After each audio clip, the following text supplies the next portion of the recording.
Energy is the basic content of the universe. Because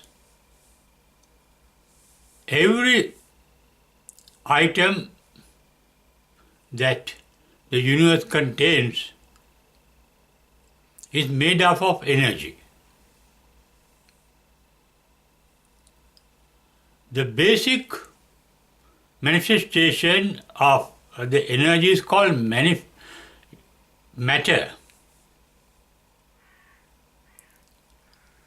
In fact, matter, light, transformation, conservation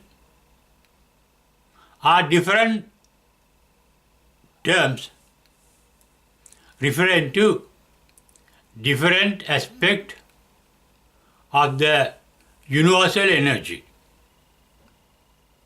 Energy is not a thing, but an activity. It's a creativity, as well as destructivity. The energy creates things and destroys things, and the same energy maintains things. The entire content of the universe is made up of energy. As energy is not a thing, but an activity. The main and basic activity of energy is transformation. In fact, it is energy that gets manifested as transformation, that gets manifested as light, that gets manifested as conservation.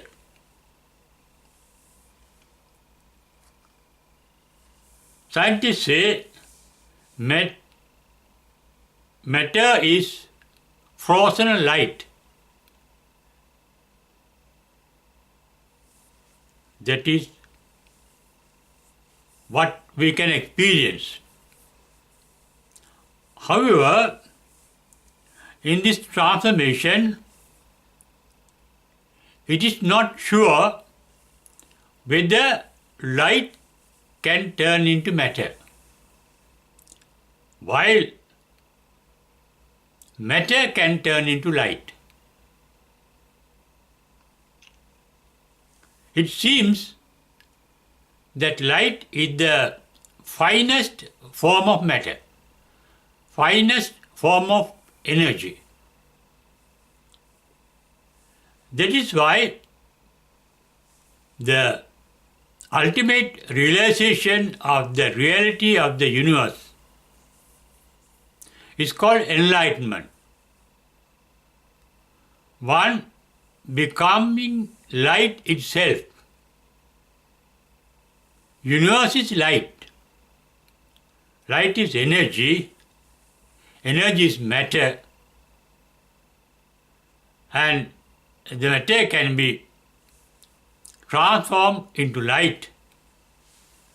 But I'm not sure whether light can be transformed into matter. However, transformation is the basic activity and the basic nature of the universal energy. It is this transformation that the Buddha referred to as dukkha. That is the basic idea of dukkha, transformation. In Buddha's language, it is called viparinama dukkha. Dukkha also used to denote mental suffering.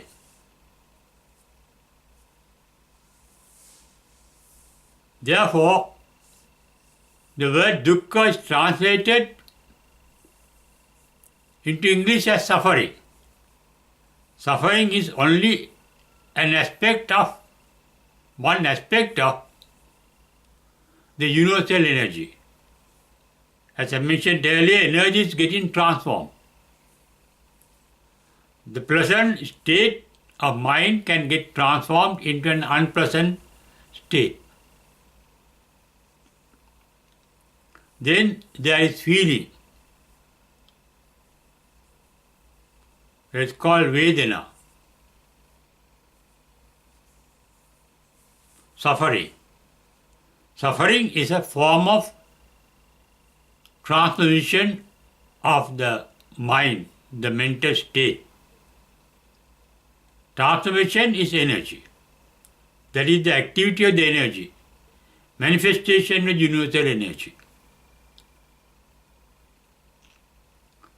The entire teaching of the Buddha is based on the word dukkha.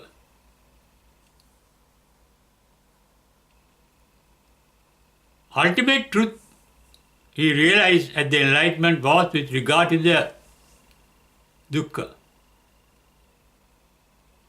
the transformation or the universal energy. The Buddha referred to his discovery at the enlightenment as the Four Noble Truths. Here, noble means not the truth is noble. One can realize this when one reaches the noble state of mind called enlightenment, the Arahanthood or the Buddhahood.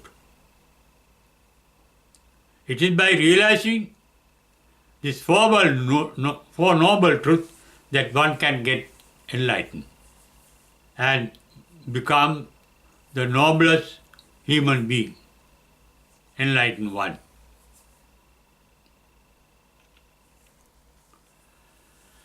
Four Noble Truths means the four aspects of the transformation of the universal energy. The cause of transformation is called dukkha samudaya, cause of transformation. The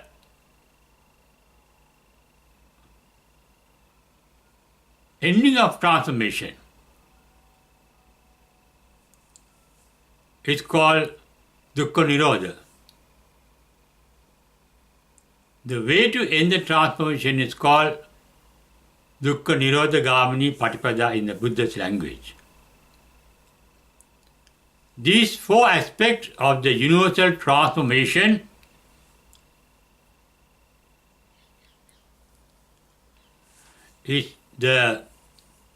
have become the basis of the Buddha's teaching for 45 years.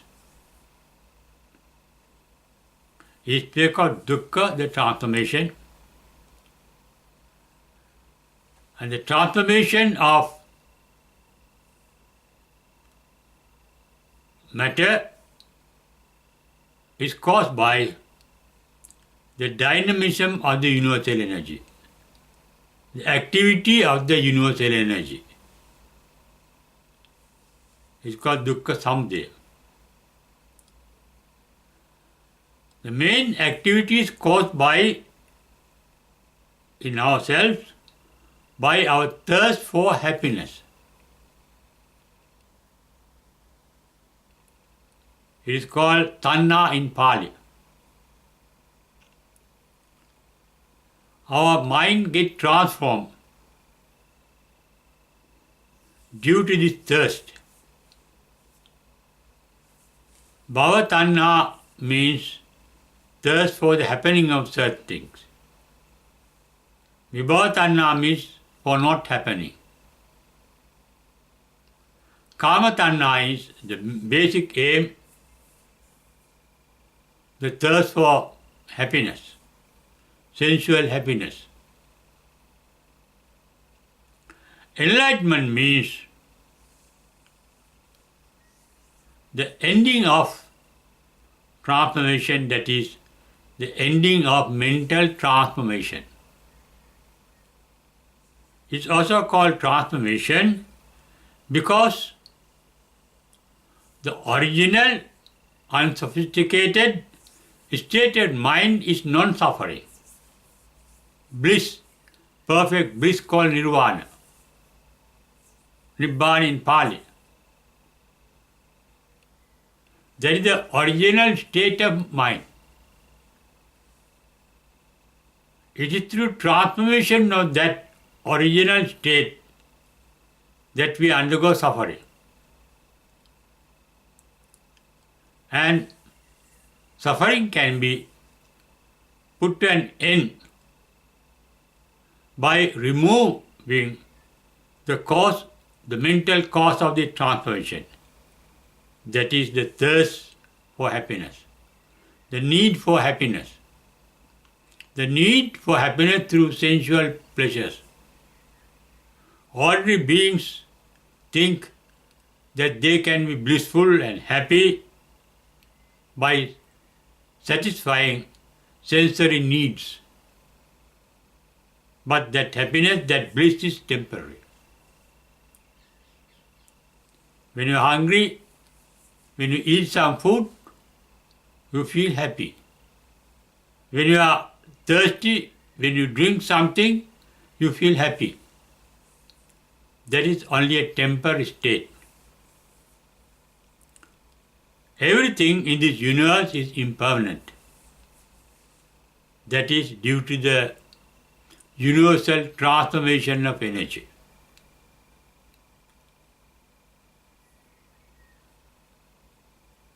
Enlightenment means ending of this transformation. It starts with the ending of mental transformation. As I mentioned earlier, suffering, what we call, is a transformation of the original state of mind. After enlightenment, there is no more mental suffering. That means the original state of mind is maintained after enlightenment. But there can be physical suffering. The body may decay, the body may become sick, the body may die along with the mind. But after enlightenment, there is no more mental suffering. That means no more transformation of the blissful, the original blissful state of mind. And Buddha found out the way of ending this mental suffering. He found out the cause of suffering, as I mentioned earlier, and the ending of suffering, he realized it by removing the cause, and he found out the technique of ending that suffering. That is the Four Noble Truths that the Buddha realized at his enlightenment. That is truth regard to the content of the universe. Universe contains universal energy. The energy gets manifested in the form of matter. Matter gets manifested in different items. As they are made of universal energy, which is in a constant state of transformation, everything created, that is born, is subject to decay and die. Everything that is manifested is subject to demanifestation. The process of demanifestation, the process of dying, is called decay. Decay of the original state Mental suffering is caused by the decay of the original state of mind. That decay is a transformation. Losing completely the original state of mind, the blissful state of mind, is also a transformation. Therefore, transformation of universal energy is the basic nature of nature, the basic content of the universe, because universal energy is in a constant state of transformation throughout. Forms getting changed into different forms. So that we can retain nothing. Once we realize that we cannot retain anything, one does not get attached to anything. No one does resent anything. When one knows the reality, the real nature of the universe, one is free of ignorance, moha. That is enlightenment. Ending of attachment, called raga. Ending of resentment, called dosa. Ending of ignorance, called moha. Therefore, the final bliss is called raga koyo, dosa koyo, moha koyo. Ending of raga, dosa and moha. That is enlightenment. Enlightenment means the cessation of the mental transformation from its original nature of blissfulness, called nirvana. It is this nirvana, this blissful state of mind, that one enjoys throughout the life till the past ultimate passing away by parinirvana, through extinction, never to be born again. Till then, the enlightened mind is in the original state of blissfulness called nirvana, because nirvana is not coming from outside, it is within us. It is our original state of mind that does not get transformed by universal energy. Even though our body, our physical body, may get transformed through decay and death.